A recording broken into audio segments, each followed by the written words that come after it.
আমেরিকার মিশিগান অঙ্গরাজ্যের হ্যাম্পটারমার্ক সিটিতে সশস্ত্র ডাকাতির ঘটনায় বন্দুকের মুখে পড়েও প্রাণে বেঁচে যাওয়া এক বাংলাদেশি যুবকের ঘটনায় একজনকে গ্রেফতার করা হয়েছে।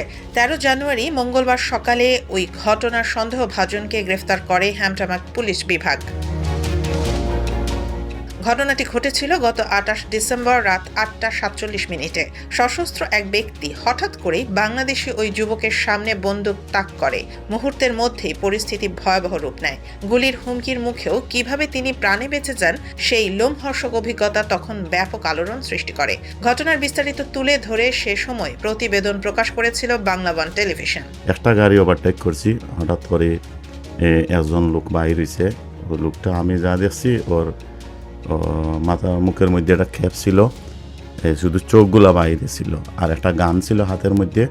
এইরকম ধরিয়ে আইছে, গান ধরিয়ে আমার হয়েছে যে এই man give me money, I have no মানি।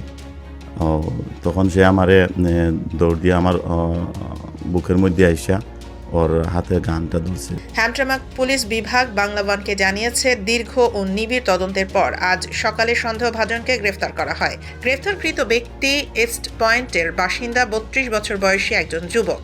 তার বিরুদ্ধে হত্যা উদ্দেশ্যে হামলা, সশস্ত্র ডাকাতি এবং সংশ্লিষ্ট একাধিক গুরুতর অভিযোগ আনা হয়েছে।